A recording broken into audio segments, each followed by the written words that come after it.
Wel, bore da. I ni'n darllen bore yma o lythyr Iago. I ni'n parhau ni'n cyfres ni yn llythyr Iago.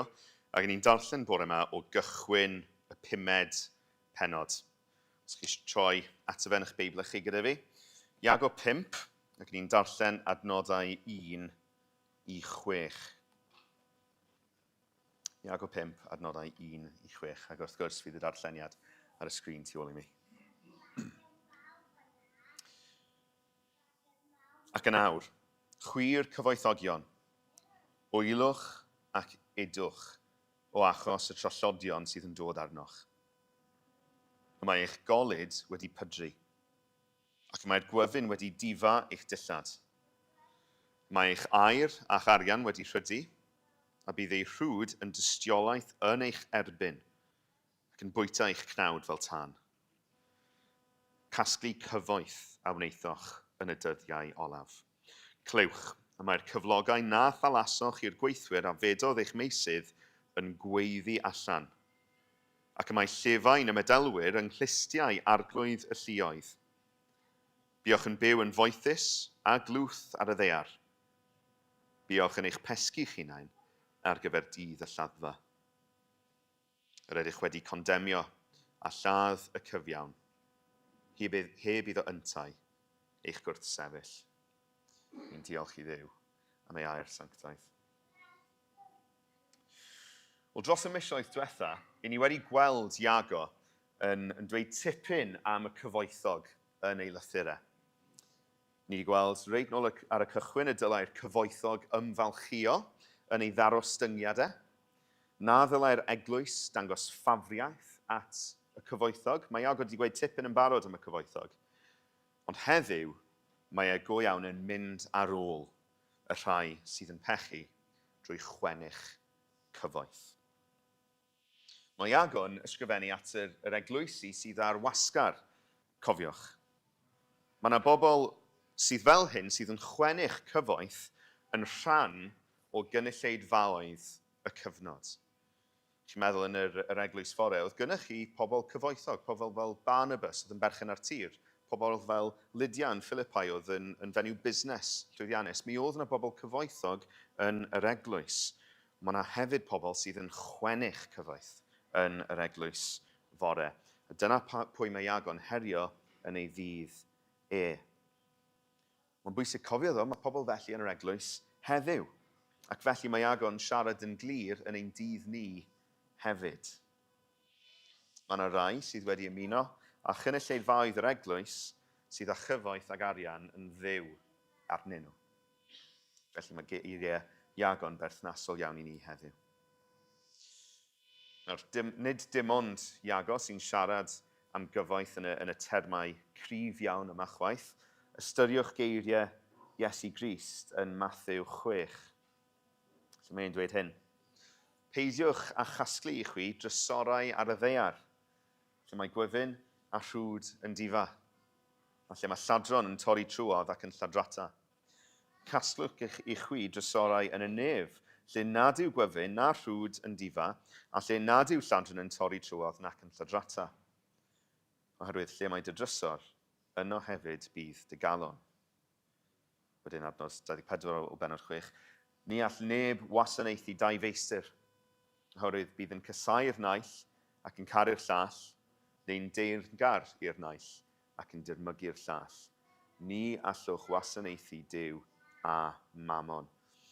Ych chi'n gweld, nid jyst yn cyfeiriad y dysgu, ond o ran yr iaith hefyd, mae Iago yn adleisio geiriau Iesu Grist yn gryf iawn y bore yma. Ac yn siarad geiriau Crist i gyd-destun yr eglwys fore. Wel, wythnos diwetha, fi oedd Aaron yn edrych ar y ffordd dylen ni fframio ein cynllunio ni, os ych chi'n cofio, ar ddiwedd pennod 4. Dylen ni fod yn rhai sydd yn dweud, Duw a'i myn, yn ôl ewyllus Duw, fe wnawn ni hyn neu'r llall. A chi'n cofio beth oedd y ffordd oedd person ddim fod i feddwl wedyn? Heddiw neu fori, byddwn nhw'n mynd i'r ddinas ar ddinas, ac fe dreulio'n flwyddyn yno yn marchnata ac yn gwneud arian. Ar y broblem pennaf gyda'r agwedd honno oedd nad oedd ewyllys Duw yn y pictiwr. Dyna oedd y broblem pennaf. Ac am nad oedd Duw yn y pictiwr, wydd y nod gwneud elw yn bechadurus. Wrth gwrs, rhaid ni ddweud, dyw perchen ar arian a gwneud arian yn ei hunain ddim yn bechodau. Ond mae cariad at arian, a cariad at arian sydd yn golygu bod ni'n anwybyddu ewyllys Duw yn ein bywydau ni yn bechod real a pheryglus iawn. So, wythnos diwetha, dyma ni'n gweld yr agwedd bechadurus deiblyg yma. Balchder yn y lle cyntaf, ond cariad at arian hefyd. Dwi'n mynd i wneud hyn a hyn mwyn gwneud arian, mwyn gwasanaethu fy hun, heb ystyried ewyllys yr arglwydd yn y peth. Dau bechod oedd yng nghlwm a'i gilydd wythnos diwetha. Wel, yn ein testun ni heddiw, mae Iago'n dangos pam bod chwennych cyfoeth yn broblem. Mae'n broblem fawr i'r sawl sy'n gwneud hynny. Tri pheth dwi am ystyried o'n testun ni y bore yma. Mewn gwirionedd, chwennych gwagedd yw chwennych cyfoeth. Chwennych gwagedd yw chwennych cyfoeth. Yn ail wedyn, mae chwennych cyfoeth yn gwyr droi, yn wopio ein calon ni ymhellach. Ac yn drydydd, mae Iago'n gwneud hyn yn amlwg iawn. Mae chwennych cyfoeth yn arwain i'r tân. So'r pwynt cyntaf sydd gan Iago i'w wneud i ni bore yma yw taw chwennych gwagedd mewn gwirionedd yw chwennych cyfoeth. Emptiness. Chwennych gwagedd llwyr. Mae ceisio cyfoeth a mae storio lan cyfoeth yn wagedd llwyr. Oherwydd beth mae Iago'n dweud fydd yn digwydd i'r cyfoeth yna. Bydd y golyd yn pydru.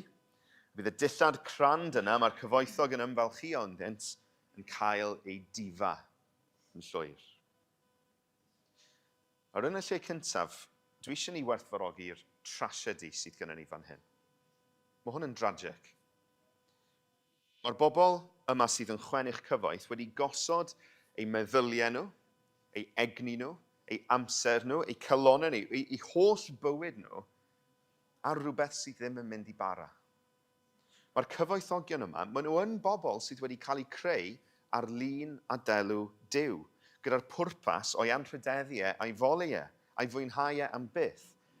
Ond maen nhw wedi ceisio pethau sydd ond yn mynd i bydru a cael ei difa. Mae rhaid i ni sylweddoli yn y lle cyntaf bod hynny yn drasiedi. Mae hynny'n drasiedi. A dyle ein calonau ni dorri dros bobl felly. Sa'n gwybod amdano chi, i fi mae'n hawdd iawn yn y lle cyntaf, pan dwi'n edrych ar trachwant, ar gryd yn y byd o'n cwmpas i, ymateb cyntaf fi yw dicter. Siwt gallen nhw cadw yr holl.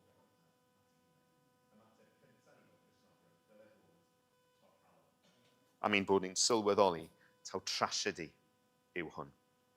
Dyma bobl gath i creu ar gyfer gymaint yn fwy a beth maen nhw'n chwennych, achos maen nhw'n chaso'r gwynt. Mae gorchymyn cyntaf Iago i'r cyfoethogion yn adlewyrchu hynny. Edrychwch ar beth mae'n dweud wrthyn nhw. Wyllwch ac idwch.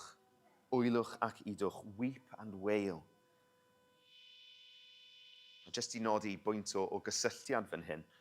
Yn ystod yr wythnos, pan fi'n ni'n edrych ar Eseia 13, i ni'n gweld yr un iaith. Yn wir yn y Septuagint, y cyfieithiad groeg o'r Hen Testament, yr un ferf yw e. Dwi ddim yn mynd i treol pronounsio fe. Ond wyllwch ac idwch. Dyna beth mae Eseia yn dweud wrth Babylon. Wyllwch ac idwch, oherwydd mae'ch balchder chi, golygu chi ar y ffordd i'r tân. Iago yn defnyddio'r un iaith.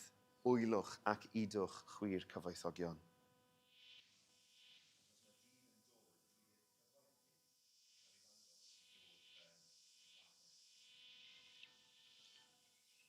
Mae'r un sy'n chwennych cyfoeth yn chwennych gwagedd.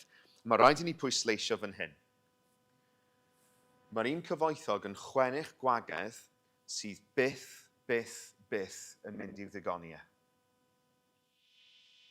Dyle hynny fod yn amlwg Chi'n edrych ar bobl sydd yn hynod o gyfoethog, be maen nhw moyn, mwy o gyfoeth, achos mae'n amlwg dyw cyfoeth ddim yn digoni. Does dim terfyn ar yr angen yna. Nag yw hynny'n dangos bod e'n wag? Os chi angen mwy a mwy a mwy bob tro, nag yw e'n dangos gwagedd y peth? A mae un o ddynion mwyaf cyfoethog yr Hen Testament yn sôn am hyn. Ystyriwch y brenin Solomon. Solomon oedd ag air yn llifo mas o'i glistiau fe oedd y mor gyfoethog, yn ysgrifennu hyn yn llyfr y Pregethwr. Ni ddigonir yr ariangar ag arian. Na'r un sy'n caru cyfoeth ag elw. Y mae hyn hefyd yn wagedd. Ystyriwch, oedd Solomon yn hollol loaded. Oedd e'n frenin dros ardal lle oedd masnach y gorllewin a'r dwyrain yn cwrdd. Llwyth o arian gyda fe. Ac oedd e'n cydnabod. Cyfoeth ddim yn mynd i ddigoni. Ac ath Solomon yn bell iawn mwyn ceisio gwneud elw a cheisio ysblander ei deyrnas e. Ond mae'n gweld yn y pen draw gwagedd yw ceisio cyfoeth. Chwennych cyfoeth. Ac wrth gwrs, mae'n bwysig bod ni'n nodi ar y pwynt yma. Nid chwennych cyfoeth yw'r unig beth sydd yn wagedd. Y gwir yw bod chwennych unrhyw beth bydol yn wagedd. Achos does yna ddim byd sy'n perthyn i'r byd yma sy'n mynd i'n digoni ni. Boed hynny yn ffrindiau, yn deulu, gyrfa, gwaith, statws, meddiannau, rhyw, bwyd, diod, beth bynnag. Dyw'r pethau yna ddim yn mynd i ddigoni. A heb ddew yn y pictiwr, mae'r pethau yna'n troi yn ei lunod yn hawdd iawn. Tu allan i'r arglwydd, bydd y pethau yna i gyd gwerth dim i ni ar y diwrnod olaf. A mwy na hynny, pan yn ni wedi chwennych y pethau yna, fel mae Iago'n dweud, fe fydden nhw yn dystiolaeth yn ein herbyn ni ar y diwrnod olaf. I bod ni wedi rhoi'n gyrfa ni cyn yr arglwydd, mae hynny'n mynd i fod yn dystiolaeth yn ein herbyn ni. Os ni'n rhoi'n gŵr neu'n gwraig ni cyn yr arglwydd, dystiolaeth yn ein herbyn ni. Mae'r hyn sy'n wir am gyfoeth yn yr ystyr yna, yn wir ar gyfoeth.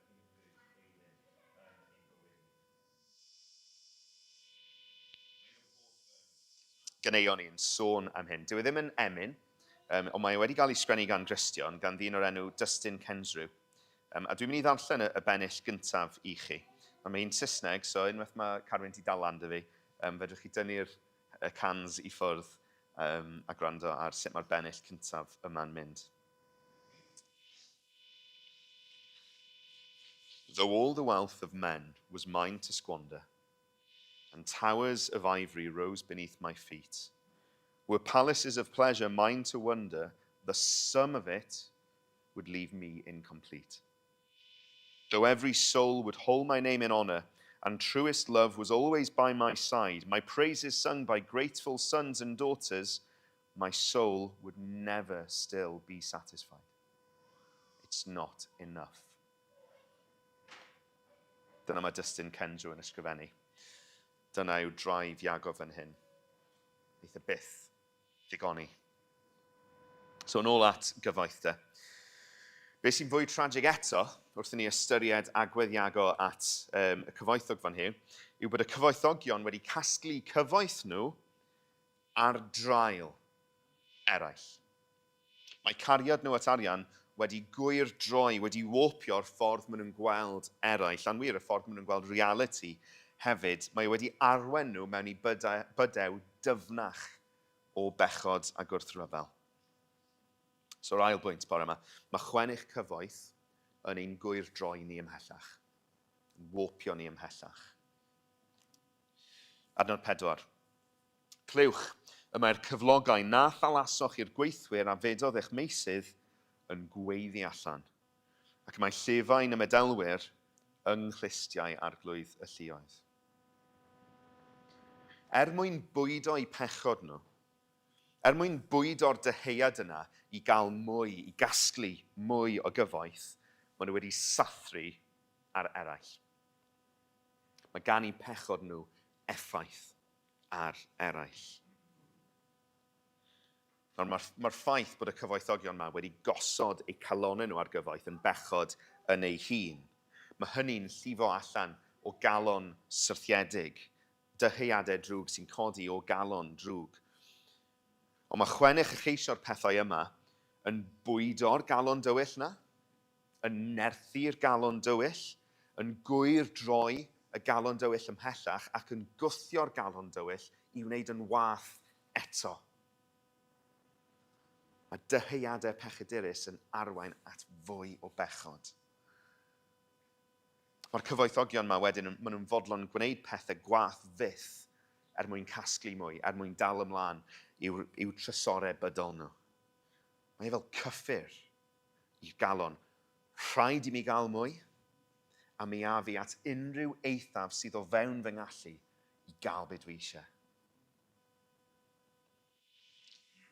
Mae'r agwedd galon honno yn rhoi gwerth y nod pechadurus uwch ben gwerth pobl sydd wedi cael ei wneud ar lun a delw Duw.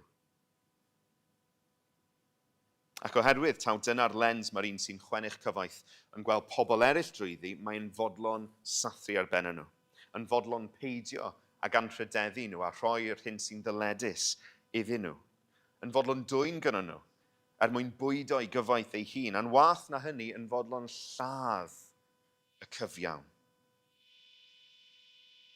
Y rhai sy'n chwennych cyfoeth yn twyllo, yn dwyn ac yn lladd mwyn bwydo y galon yna, sy'n angen mwy bob tro. Ond eto, mae hyn yn wir am fwy na jyst arian. Os ydych chi wedi gosod eich calon chi ar nod bechadurus, os yw'r nod yna wedi cydio yno chi, fe fydd eich calon chi'n cael ei chwyddo gan gariad at y nod yna, a fe fyddwch chi'n mynd at ddyfnderoedd is mwyn cael y nod. Ac yn y syrthion is ac is yna, fyddwch chi'n sathru ar eraill. Ystyriwch person yn bwydo'r galon sydd yn trachwantu, sydd yn lystio. Os yw'r galon wedi gosod ar fodloni trachwant, fe fydd person yn gynyddol yn syrthio'n ddyfnach i drachwant, yn bwydo trachwant, yn edrych i fodloni trachwant di-ddiwedd drwy ffyrdd mwy a mwy eithafol, achos bydde byth yn digoni. Ac wrth gwrs, wrth fynd yn ddyfnach ac yn ddyfnach, i ni wedyn yn ein calonau ni, os yw hynny'n wir amdano ni, yn sathru ar werth eraill. Pan mae rhywun yn trachwantu, dyn nhw ddim yn gweld person sydd wedi cael ei creu ar lun a delw Duw. Maen nhw'n gweld object. Chi'n gweld sut mae'r dyheuad bechadurus yn arwain at sathru ar bobl eraill? Dymchwel urddas eraill mwyn bwydo'r galon dywyll. Mae'n wir ar gyfer cyfoeth, mae'n wir ar gyfer bywyd yn gyffredinol, pechod yn gyffredinol.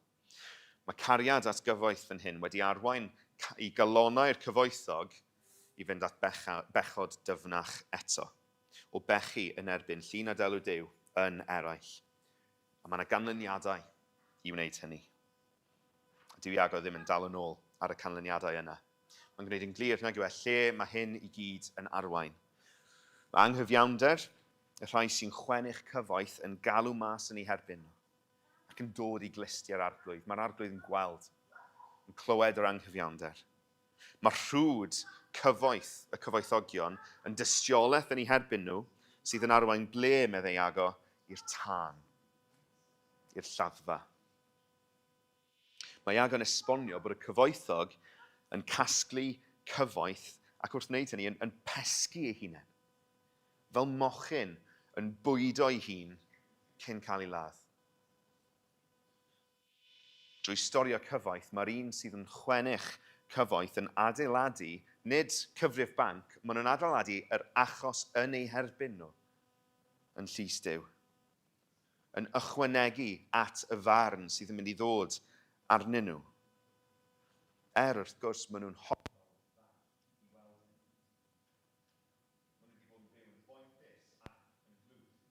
adeiladu cyfrif banc nhw, yn ychwanegu at eu moethusrwydd nhw, yn ddall i'w gwagedd nhw,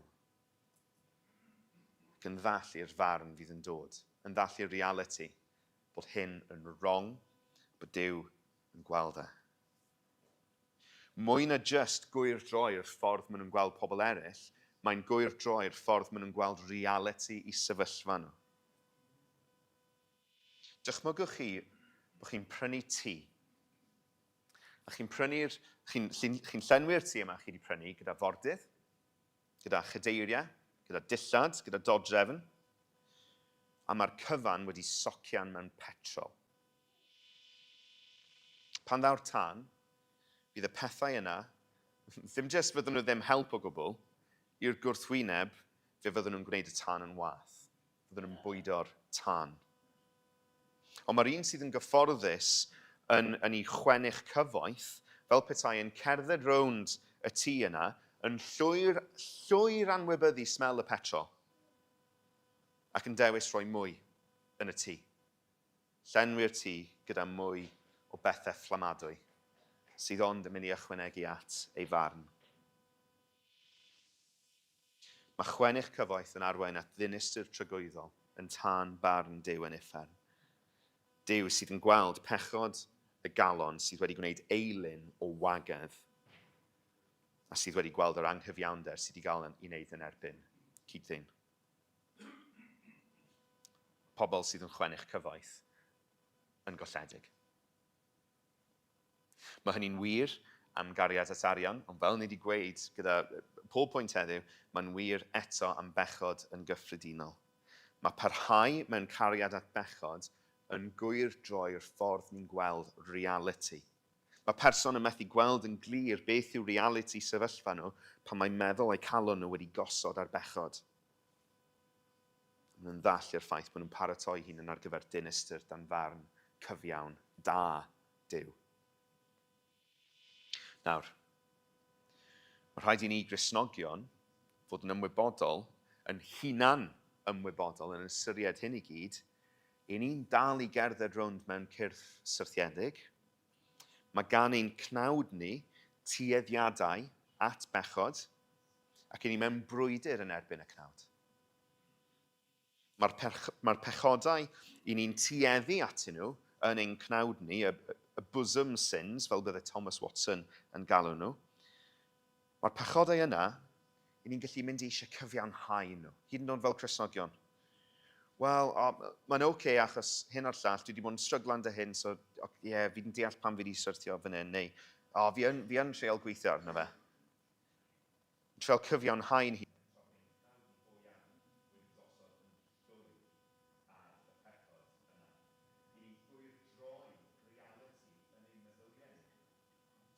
Hunain. Cymerwch hwn fel rhybydd, ffrindiau. Mae unrhyw eisiau i gyfiawnhau pechod yn arwydd bod pechod wedi gwyr droi y ffordd i chi'n gweld reality. Y ffordd chi'n gweld eich hunain. Y ffordd chi'n gweld yr arglwydd. Os ydych chi'n gweld bod chi yn y lle yna bore yma, cyffeswch i'r arglwydd a gofynnwch am help. A mwy eto, os ydych chi'n gwybod bod gan rhyw bechod penodol y fath afael na arnoch chi, a bod y ffordd ydych chi'n gweld y sefyllfa wedi gwyr droi, chi'n methu gweld yn glir, chi angen agor y drws ar y pechod yna, a chi angen gadael rhywun arall mewn sydd yn mynd i helpu chi weld yn glir, sydd yn mynd i peidiwch condemnio chi, ond helpu, i'ch caru chi, i'ch annog chi. Mae'r ffordd ti'n gweld hwn ddim yn iawn. Dyma beth mae'r arglwydd Dduw yn dweud. Dyma sut mae'r gair yn ein harwain ni.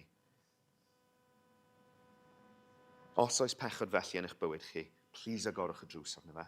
Gadewch rhywun mewn, gadewch i rhywun siarad y gwir mewn i'r ffordd ych chi'n gweld reality. Nawr, yn ôl at chwennych cyfoeth. Pa obaith sydd i'r rhai hynny sydd wedi chwennych cyfoeth? Pa obaith sydd i'r rhai sydd wedi casglu trysorau bydol? Dyma hanes un oedd yn chwennych cyfoeth sydd wedi gael ei gyfnodi yn Efengyl Luc. Roedd Iesu wedi dod i mewn i Jericho ac yn mynd drwy'r dref. A dyma ddyn o'r enw Zaccheus, un oedd yn brif gasglwr trethu ac yn ŵr cyfoethog, yn ceisio gweld pryn oedd Iesu. Ond yr oedd yno ormod o dyrfa ac yn ta'n ddyn byr. Rhedodd ymlaen a dringos sicr morwydden mwyn gweld Iesu, oherwydd yr oedd arfynt heibio'r ffordd honno. Pan ddaeth Iesu at y fan, edrychodd i fyny a dweud wrtho, Zaccheus, tyrd i lawr ar dy union, y mae'n rhaid i mi aros yn dy di heddiw. Daeth ef i lawr ar ei union a'i groesawu yn llawen. Pan welsant hyn, dechreuodd pawb rwgnach ymhlith ei gilydd gan ddweud, y mae wedi mynd i Lytia at ddyn pechadurus. Ond safodd Zaccheus yno, ac meddai wrth yr arglwydd, dyma hanner feidd osyr yn rhodd i'r clodion. Os mynais arian ar gam gan neb, fe'i talef yn ôl beder gwaith. Heddiw, meddai Iesu wrtho, daeth iachawdwriaeth i'r tŷ hwn, oherwydd mab i Abraham yw'r gŵr hwn yntau. Daeth mab y dyn i geisio ac i achub y colledig. Mae yna newyddion da i'r rhai sy'n gweld bod eu cariad at arian yn bechod. Mae yna newyddion da i'r rhai hynny sydd eisiau mwy na beth sydd gan wagedd cyfoeth i'w gynnig. Mae rhai sydd yn chwennych cyfoeth ar y ffordd i ddistryw yn golledig, ond daeth Iesu Grist geisio ac i achub y cylledig. Os ydych chi'n cydnabod eich bod chi wedi bod yn chwennych cyfoeth, yn eich calon chi hyd yn oed felly ddim yn allanol, yn byw mwyn gwagedd, a'n cytuno, mae hynny'n heiddi barn Duw, mae hynny'n wrong, wel mae yna wahoddiad i ddod at Iesu Grist ac i dderbyn ei fyddeiant. Dyna nath Zaccheus. Iesu Grist yn dod ato fe, i ei ddewis e. A bywyd Zaccheus yn cael ei newid. Yn troi cefn ar ei gyfoethau. Yn troi cefn ar yr hyn fi oedd e'n gwneud i bobl eraill drwy sathru ar ei ben nhw, yn casglu cymaint o drethu fel ei bod nhw'n dlawd a fe'n gyfoethog, troi cefn, edifarhau rhag hynny, a dod o hyd i lawenydd go iawn, dod o hyd i ddigonedd go iawn yn Iesu Grist. Mae'r apostol Paul yn esbonio'r newyddion da. Mae'n llawer o dermau gwahanol, ac un o'r rheini yw yn hermau tlodi a chyfoeth. Dyma mae'n dweud wrth y Cristnogion yng Nghorinth yn ei ail lythyr. Oherwydd yr ydych yn gwybod am ras ein harglwydd Iesu Grist fel y bu iddo ac yntau'n gyfoethog ddod yn dlawd drosoch chi. Mwyn i chi ddod yn gyfoethog drwy ei dlodi ef.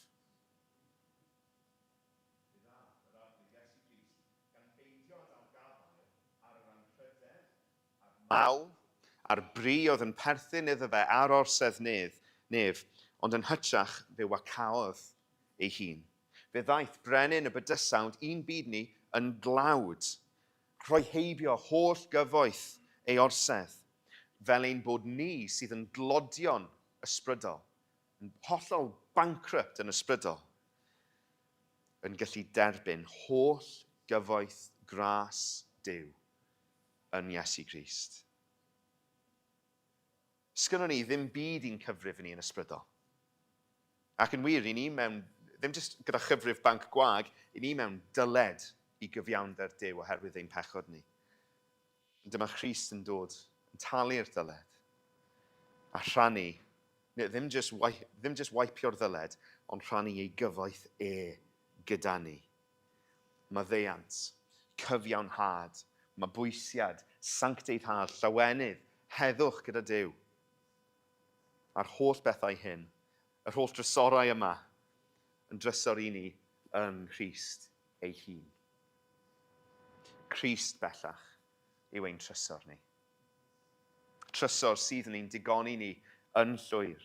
Trysor sydd yn ei hun yn bywyd cyflawn i ni. Sydd yn fwy felys na unrhyw beth ar hyd yma'n cynnig. Na unrhyw so-called trysor sydd gan hyd yma yw'r hyn. Daeth Iesu yn dlawd mwyn i ni dderbyn cyfoeth gras Duw ynddo fe, drwy'r efengel. A beth yw ymateb person sydd wedi derbyn cyfoeth gras Duw? Beth yw ymateb person sydd bellach yn un a Iesu Grist drwy ffydd? Ni wedi gweld e'n zycheis, ond eto mae gan Paul rhywbeth i'w ddweud am hyn. Bydded gofal gan bob un ohonoch, nid am eich buddiannau eich hunain yn unig, ond am fuddiannau pobl eraill hefyd. Amlygwch yn eich plith eich hunain yr agwedd meddwl honno sydd yn wir yn eiddo i chi yng Nghrist Iesu.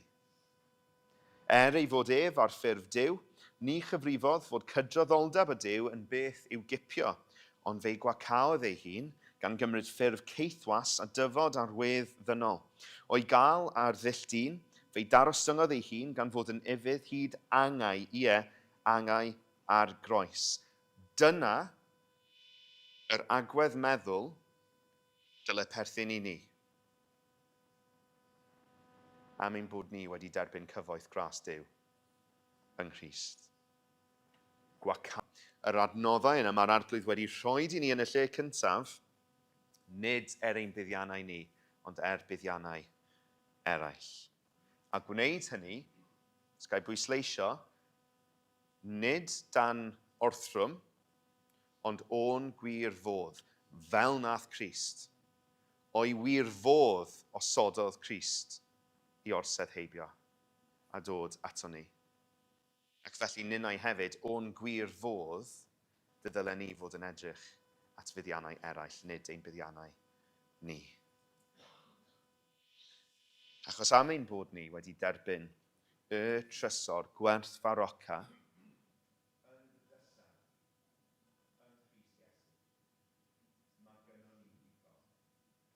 mae gynnon ni ddigon. Crist yw ein trysor.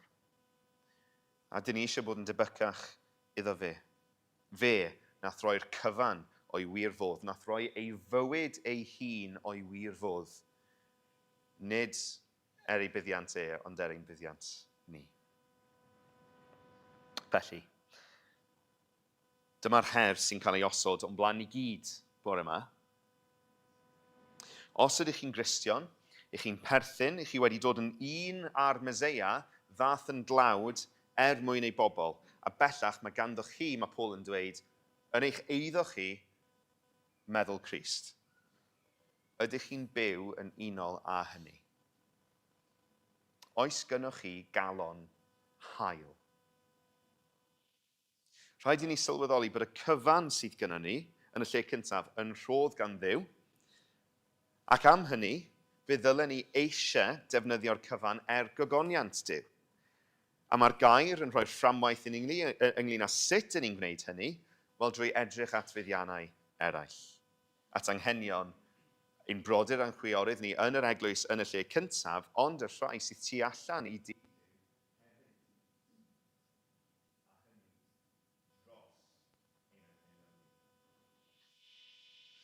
Gai bwyso arnoch chi prawn yma. Mwyn o jyst annog, gai bwyso arnoch chi prawn yma. Gwnewch hyn. Ewch adre, gweddiwch ar yr arglwydd ddangos lle fedrwch chi dyfu mewn heilioni a darllenwch ail Corinthied 8 a 9. Dewch at y gair prawn yma, ar ben eich hunain, gyda'r arglwydd yn gweddio arno fe, darllenwch ail Corinthied 8 a 9 a gweddiwch arglwydd dangos i mi sut y llai i fod yn hael.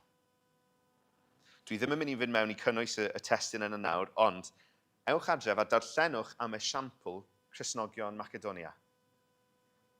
Gweddiwch o ddifri arglwydd agoraf y llygad i weld sut fedrai ddefnyddio'r hyn ti wedi roed i fi mwyn bendithio eraill nid fy hun. Sut y llai rhoi Nid jyst o'n cyfoeth, ond o'n tlodi i lles eraill. Gweddiwch, darllenwch, ewch adre a darllenwch prynawn yma, a gweithredwch. Ac os chi ddim yn siŵr, sut, wel cyfynnwch i rywun, cyfynnwch sut y llai fod yn hael. A dwi eisiau pwyso mewn i hwn eto, mwy. Mae hynny'n action point clir sy'n codi o'r neges bore yma, ond dylai'r ymagwedd yna, dyw hwnna ddim jyst rhywbeth chi'n neud prawn yma, achos bod fi wedi dweud, a wedyn, anghofio am hwnna nawr tan bod ni'n darllen Iago eto. Rhaid i'r ymagwedd yna nodweddu ein bywyd ni. Ymagwedd o heilioni. Dyle holl fywyd y Cristion a phob Cristion, phob un ohono ni sy'n honni enw Crist, dylai'n bywydau ni cael ein nodweddu gan heilioni radical. Bod ni'n rhoi o'n cyfoeth, bod ni'n rhoi o'n tlodi, ein bod ni'n rhoi yn aberthol, yn rhoi fel ein bod ni ar ein colled. Mwyn eraill, oherwydd y gwir yw bod ni yn llwyr gyfoethog yn Crist, a'n bod ni wedi derbyn y cyfan ynddo fe. So os gai grynhoi i orffen heddiw, be ni wedi gweld? Mae cyfoeth yn wagedd sydd byth yn mynd i ddigoni. Mae cariad at gyfoeth yn gwyr droi'r calon ymhellach fyth. Mae cariad at gyfoeth yn bechod sy'n gwyr droi'r ffordd ni'n gweld reality. Mae cariad at gyfoeth yn arwain at y tân. Ond mae yna newyddion da yng Nghroes Crist bod yna maddeuant dros chwennych cyfoeth. Mwy eto, i'r rhai sy'n credu, mae Crist Iesu yn drysor ei hun sydd yn digoni yn llwyr, yn ei berson ei hun. A mae'r digonedd yna sydd gyda ni yn Crist, fe ddyle hynny ein trawsnewid ni fel ein bod ni sydd yn rhoi yn hael o'n gwir fodd oherwydd cariad Duw tuag ato ni. Pobl sydd yn rhoi, pobl sydd ar ein colled, ond yn llawen yn hynny, oherwydd pwy yw Crist i ni. A mi fod e wedi rhoi'r cyfan ein mwyn ni. Amen.